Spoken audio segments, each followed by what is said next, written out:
오늘 이 아침에도 하나님의 은혜를 사모하여 기도의 자리에 나오신 모든 성도님들을 환영하고 축복합니다. 오늘 우리에게 주신 하나님의 말씀은 사무엘상 12장 16절부터 25절까지 말씀입니다. 너희는 이제 가만히 서서 여호와께서 너희 목전에서 행하시는 이 큰 일을 보라.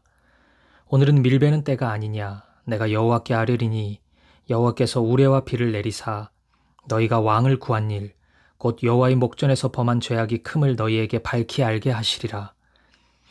이에 사무엘이 여호와께 아뢰매 여호와께서 그날에 우레와 비를 보내시니 모든 백성이 여호와와 사무엘을 크게 두려워하니라. 모든 백성이 사무엘에게 이르되 당신의 종들을 위하여 당신의 하나님 여호와께 기도하여 우리가 죽지 않게 하소서. 우리가 우리의 모든 죄에 왕을 구하는 악을 더하였나이다. 사무엘이 백성에게 이르되 두려워하지 말라. 너희가 과연 이 모든 악을 행하였으나 여호와를 따르는 데에서 돌아서지 말고 오직 너희의 마음을 다하여 여호와를 섬기라. 돌아서서 유익하게도 못하며 구원하지도 못하는 헛된 것을 따르지 말라. 그들은 헛되니라. 여호와께서는 너희를 자기 백성으로 삼으신 것을 기뻐하셨으므로 여호와께서는 그의 크신 이름을 위해서라도 자기 백성을 버리지 아니하실 것이요. 나는 너희를 위하여 기도하기를 쉬는 죄를 여호와 앞에 결단코 범하지 아니하고 선하고 의로운 길을 너희에게 가르칠 것인즉 너희는 여호와께서 너희를 위하여 행하신 그 큰 일을 생각하여 오직 그를 경외하며 너희의 마음을 다하여 진실이 섬기라. 만일 너희가 여전히 악을 행하면 너희와 너희 왕이 다 멸망하리라. 아멘. 오늘 본문은 사무엘에 한 고별 설교의 마지막 내용입니다. 사무엘은 설교의 말미에서 다시 한번 이스라엘이 인간 왕을 구한 것을 책망합니다. 사무엘이 고별 설교를 할 시기는 이스라엘에서 밀베는 때인 5월에서 6월경이었는데 이 시기는 건기에 해당하기 때문에 비가 거의 오지 않을 때였습니다. 하지만 이때 갑자기 천둥을 동반한 폭우가 쏟아집니다. 이를 본 이스라엘은 사무엘의 말씀이 하나님이 주신 말씀임을 확신합니다. 하나님께서 자신들을 책망하시는 것을 확인하자마자 이스라엘은 두려움 속에서 회개의 기도를 드리게 됩니다. 그리고 하나님께서는 이들의 기도를 아름답게 받으십니다. 본문의 19절을 보겠습니다. 모든 백성이 사무엘에게 이르되 당신의 종들을 위하여 당신의 하나님 여호와께 기도하여 우리가 죽지 않게 하소서. 우리가 우리의 모든 죄에 왕을 구하는 악을 더하였나이다. 아름다운 회개의 기도를 하나님께 드리고 있는 것입니다. 그런데 이 기도가 이스라엘이 드렸던 첫 번째 기도는 아니었습니다. 사실 이스라엘은 지금까지 계속 기도해 왔습니다. 인간 왕을 구한 것도 어떤 면에서는 하나님께 간구한 기도였습니다. 그리고 자신들이 원하는 바를 결국 얻어내었습니다. 하지만 그것은 하나님이 원하시는 기도는 아니었습니다. 하나님이 허락하시기는 했지만 결코 하나님이 원하시는 것은 아니었습니다. 이스라엘 편에서 볼 때 기도였지만 하나님 편에서 볼 때는 바람직한 기도가 아니었던 것입니다. 그러나 지금 드리는 회개의 기도는 다릅니다. 하나님께 간구하는 차원에서 그리고 그 결과를 얻어내었다는 점에서 인간 왕을 구하는 것과 비슷해 보이지만 이 고백은 진실로 하나님이 원하시는 것이었습니다. 이 고백은 하나님이 듣기 원하셨던 바람직한 기도였습니다. 여기서 우리는 기도에 대한 중요한 사실 하나를 배웁니다. 그것은 하나님께 구하는 모든 것이 기도가 될 수는 없다는 사실입니다. 이스라엘은 왕을 구했습니다. 하나님께 구했기에 넓은 의미에서는 기도라고 볼 수도 있습니다. 심지어 원하는 바를 얻기까지 했으니 언뜻 관심이 가는 기도로 보이기도 합니다. 하지만 결국 그 간구를 하나님이 원하시지 않았음을 우리는 다시금 확인할 수 있습니다.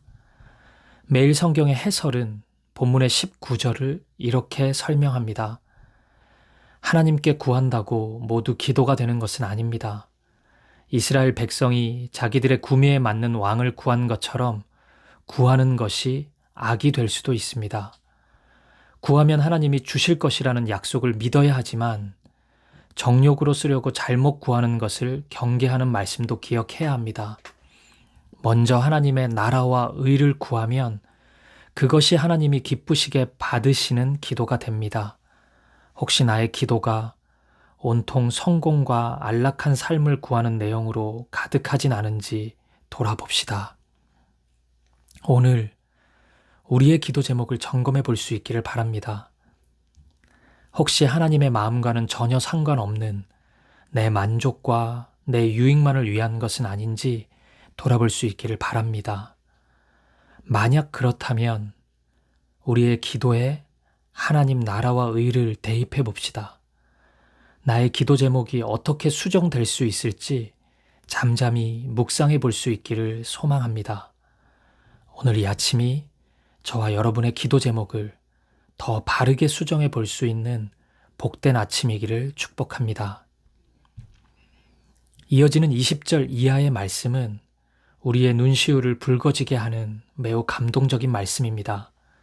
22절 말씀을 읽어보겠습니다. 여호와께서는 너희를 자기 백성으로 삼으신 것을 기뻐하셨으므로 여호와께서는 그의 크신 이름을 위해서라도 자기 백성을 버리지 아니하실 것이요. 아멘. 갑자기 하나님께서 이스라엘을 자기 백성 삼으신 것을 기뻐하신다고 말씀합니다. 너무 이상하지 않습니까?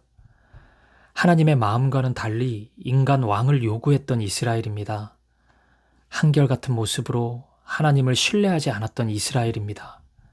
그런데 그들을 보며 내가 한 번은 봐줄게 정도도 아니고 내가 진짜 화나지만 너희에게 기회를 준다 이 정도도 아니고 너희가 나의 백성이라서 기쁘다고 말씀하십니다.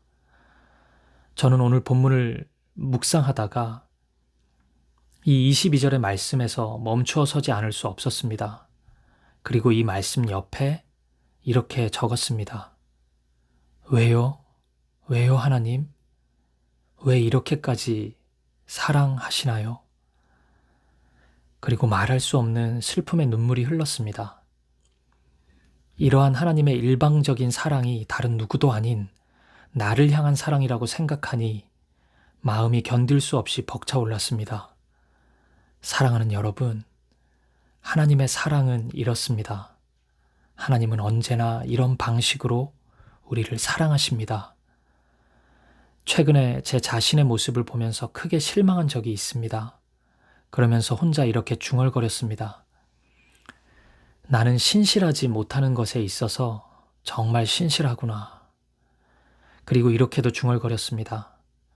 오랜 시간 변하지 않는 것에 있어서도 정말 신실하구나. 만약 하나님의 사랑을 받을 자격이 없으면서도 꾸역꾸역 사랑받고 있는 사람들의 대회가 있다면 저는 그리 뒤처지지 않을 것 같습니다. 모르긴 몰라도 분명히 상위권에 속해 있을 것 같습니다. 그런데 오늘 말씀을 보면서 하나님이 우리를 사랑하시는 방법은 내가 생각하는 방식과는 다르다는 생각을 했습니다. 사랑의 주님이 날 사랑하시네. 내 모습 이대로 받으셨네. 이런 찬양이 있습니다. 날 있는 모습 그대로 사랑하시는 하나님의 고백은 과장된 미사여구가 아니었습니다. 우리 하나님은 정말 그렇게 사랑하시는 분이십니다. 사랑하는 여러분, 이 아침에도 여전히 하나님은 여러분을 사랑하십니다.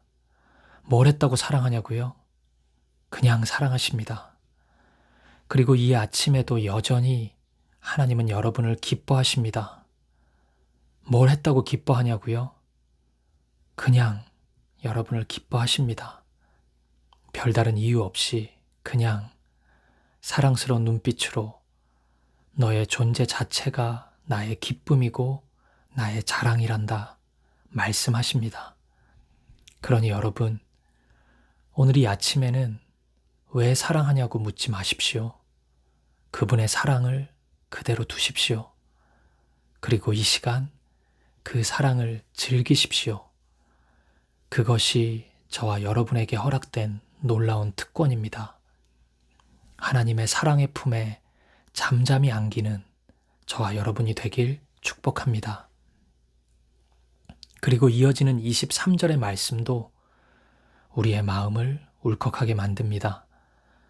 나는 너희를 위하여 기도하기를 쉬는 죄를 여호와 앞에 결단코 범하지 아니하고 선하고 의로운 길을 너희에게 가르칠 것인즉. 아멘. 사무엘이 보여주는 사랑 또한 하나님의 사랑을 고스란히 반영하고 있습니다. 말씀대로 살지 않았던 이스라엘을 향해 너희를 위해 끝까지 기도하겠다고 약속하고 있습니다. 그 기도를 쉬는 것은 죄라고 고백하고 있습니다. 어떤 경우에도 진리의 말씀 안에 거하고 그 말씀을 가르치겠다고 약속합니다.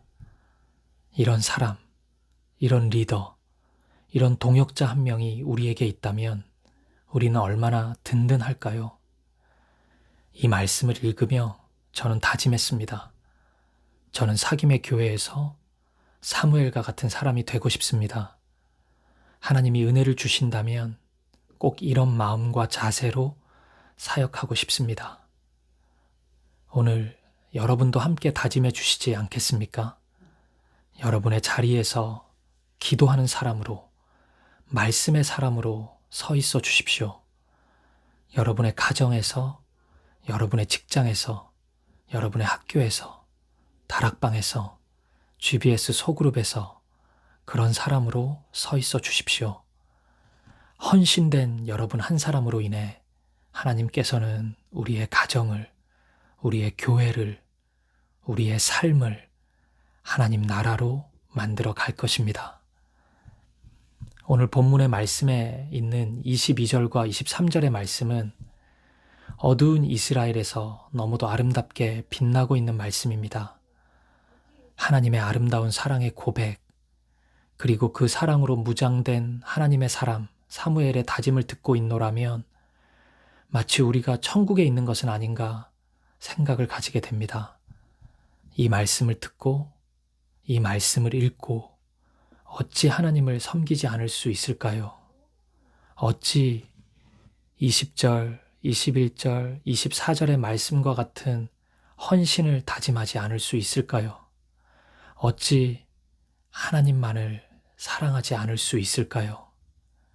사랑하는 여러분, 하나님께서 여러분을 진심으로 사랑하십니다. 여러분의 있는 모습 그대로를 사랑하십니다.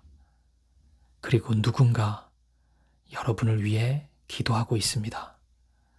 그 한 사람이 만약 생각나지 않으신다면 적어도 이 시간 저 유병희 목사가 여러분을 위해 기도하겠습니다. 그러니 여러분, 여러분의 마음을 다하여 하나님을 섬기십시오. 결코 돌아서지 말고 마음을 다하여 하나님을 경외하고 하나님을 진실히 섬기십시오.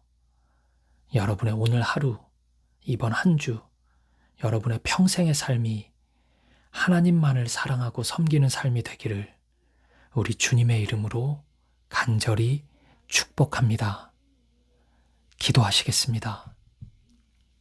오늘 우리는 바른 기도를 드리고 있습니까? 어쩌면 오늘 우리의 간구는 인간 왕을 구했던 이스라엘과 같은지도 모릅니다. 그렇다면 오늘 우리가 진짜 해야 될 기도는 회개가 아닐까요? 하나님, 이 아침 하나님 나라와 의를 구하는 마음을 주옵소서. 내 뜻과 계획이 아니라 하늘의 뜻이 이 땅 가운데, 나의 삶 가운데, 우리의 가정 가운데, 우리의 교회 가운데 임하여 주옵소서. 두 번째입니다. 하나님의 아름다운 사랑의 고백을 확인합니다. 자꾸만 하나님을 떠나는 나의 미련함에도 불구하고 여전히 나를 사랑하시고 기뻐하신다고 말씀하시는 하나님의 음성을 듣습니다. 그 사랑에 걸맞게 한결같은 마음으로 하나님만을 섬기는 나의 삶이 되게 하옵소서. 세 번째입니다. 이스라엘을 위해 끝까지 기도하는 사무엘의 모습을 봅니다. 나 또한 우리 가정을 위해, 우리 공동체를 위해 기도하는 사람이 되게 하옵소서. 이 아침 기도의 중보자로 서게 하옵소서. 그리고 마지막으로 우리 개인의 기도 제목을 놓고 한 마음과 한 뜻으로 기도하며 나아가겠습니다. 함께 기도하시겠습니다.